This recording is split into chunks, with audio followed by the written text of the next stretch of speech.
My fellow Americans, what you see here is a virtual amalgamation of Memorial Stadium on the plains at the foot of Mount Oriad in Lawrence, Kansas, where the number 15 ranked Kansas Jayhawks, that's right, that's a number next to our name. A number. It's 15. That's pretty good. Because there was a time when this team was good. I looked at one of those times early on in the season against Ohio in NCAA Game Breaker. And here I am looking at another one in NCAA Football 2009 for the PlayStation 2. This version of the game was one of the last versions of NCAA football released on this fair platform. There were only two more after this, NCAA Football 10 and 11, believe it or not. They did go chronologically, since that is the way that time progresses. And that is generally the way that a yearly schedule works. The copies of NCAA Football 2011 are prohibitively expensive, so I can't really show you that. I might at some point break the bank and show you the final college football game on the PS2. I don't know, though. I know I said I'd do Game Breaker 2000 this week. It turns out I completely mistook who we were playing this week. I thought it was Oklahoma State. I recorded a game against Oklahoma State. So the Oklahoma State game will be in Game Breaker 2000. TCU game right now is in NCAA Football 2009, a game I found at a store for $2. And what a game it is, because in this year the Jayhawks were good and were able to score like this man does right here in the end zone to start the game off 7-0 against Texas Christian University. A team that wasn't in the conference at this point. In fact, in 2008, they were in the Mountain West. Mountain West still exists, not like the WAC. They're not like Boise State, who doesn't have an old conference to call home. But still, the old Mountain West Conference TCU Horned Frogs. It's been such a long time. They've won a conference shared a conference championship. But it's still won, they got a trophy, I think. In 2013, was that 14 or 13? I think it was 14. Still, they've had some really good teams here already. They've been way better than KU has in all 4 years of their being in the conference. Yet, still in a weird way, the Jayhawks have played them close almost every year that they've been in the conference. And the most that KU's lost to TCU since 2012, since Charlie Weiss was hired, was 14. Which is crazy, because if you think the most that we've lost to everybody else is somewhere in the 30s. Even Iowa State. Speaking of losing, we lose the ball there. The running back does, number 1. That's Jake Sharp out of Salina, Kansas. Salina Central High School. I don't know why I took the weird accent with that. Shout out to Mike O'Donnell, my roommate, who is also from there. Shout out to Big J, who is dying over there, having some sort of weird heart attack.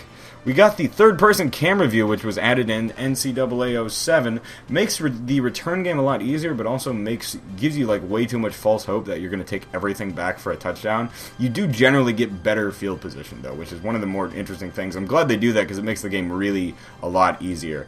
We get a roughing the passer called here. If you check the instant replay, my boy gets roughed a little bit. He gets hit after he throws. So, we'll call that. We'll say that's good. But in the next play, we get sacked. Anyway, back to the third-person camera angle. I remember when I played NCAA Football 08 on the PS2. I put Aqib Talib as my return man with the Jayhawks, and that third-person camera view let me have 14 punt return touchdowns in one season. It was ridiculous. It was like breaking the game. It made punt returns somehow the most electrifying part of college football, which they can be. If done right, if you got a guy who's really good at them. I think KU has a guy who's pretty good at them now. Not punt returns, because he kind of messed up on fielding him a couple weeks ago. This dude Gonzalez, though, who returned a kickoff for a touchdown against Ohio. TCU makes the field goal there, by the way. So they take a 6-point lead. They had a good shot at scoring a touchdown, but they didn't. And here, again, surefire touchdown, but somebody comes up out of the blue, out of nowhere to take me down. I'm sure if you had a faster guy than I do there, maybe that would have been a touchdown. I just don't know. You can't see who's coming around, and you also can't turn it off. You're stuck with that camera angle on every defensive or receiving, I guess, special teams play. I don't know how to exactly say it. If you're blocking a punt or a field goal, it's the same thing, so you're not exactly receiving in those circumstances. Regardless, you know what I mean. We throw to the end zone here, and it hits him in the hands, number 13, and he just lets it fall to the turf. So we get this weird line drive field goal that goes through the uprights.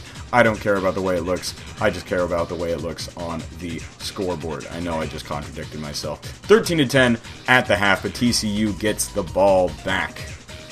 And they are moving. Our defense is just not exactly they're not the better part of this team, but we do get the interception. So you know what, immediately I contradict myself again. That's something I like to do in these videos. And we get a nice little shimmy there. Well, it's more of a dance there. We go to the air here, way off target, but who cares? He makes the catch. Impromptu post route, 30 yards down the field.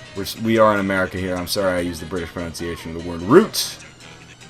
We get a reazing-ass play right here with our boy Todd scrambling around for like 30 yards, finding a receiver, and we get a 2008-ass Jayhawks play when our receiver goes down with an injury, because that happened to this team. Like, on a game-by-game basis, our best players were going out basically every game. That's why this team lost 5 games. I thought they were more talented than they showed. They were probably a better team than some of the teams they lost to, specifically Nebraska. I thought they should have won that game, but that wasn't a hard place to play. Also there, way out of position, is my tight end, who is just slightly to the left and does not make the play. Who cares, though? He makes up for it right here, number 82, with a big touchdown for the score. 17-13, we take the lead in the third quarter, ladies and gentlemen, as we move on. But that 08 team was talented. That 08 team was really good. And when they were healthy, when they were at their healthiest, was that last game against Minnesota, they played with like a reckless abandon. They were a really good offensive team. They had some genuine talent on defense. They had Chris Harris Jr., who was a Pro Bowler last year. They had Darryl Stuckey, number 25, who was a Pro Bowler last year as well with the Chargers. Just a number of excellent players on that team. Probably should have won more games than they did, but still, 8 games is nothing to be ashamed of. That 08 team was fun to watch, provided us with one of the best memories in recent KU football history, that win over Missouri. We go on the speed option here with Reesing. Reesing was one of the best quarterbacks in KU history. I'd say maybe second, maybe third, depending on your opinion of John Hadel, and depending on your opinion maybe of Bobby Douglas. I know my mom likes Nolan Cromwell, the safety with the LA Rams for so many years. A guy who does a surprisingly good verse on the LA Rams Ram It video from like 1986. By the way, touchdown to number 82, the tight end. So he's making up for all his mistakes, all of his sins, paying for him right here. TCU gets the ball back in the fourth. They're down by 2 scores, but they rattle off a string of successful passes here as I do what we call run-prevent defense, which never works and never will work, especially in a game, especially in a video game. The one place you don't go conservative. Number 4 knocks that down, though, so we get them to a 3rd and 1. They go to the end zone. They've got to score here and get an onside if they want a chance, but that is completely destroyed by my man Darryl Stuckey, who ends this game, seals it for the Jayhawks, and then we get a number 31, the fullback, breaks a tackle en route to a first down, and that's the end of the game. We seal it there, 24-13, Kansas. This will not happen on Saturday. I'm predicting like 56 to maybe 2 touchdowns for the Jayhawks, if there is a God.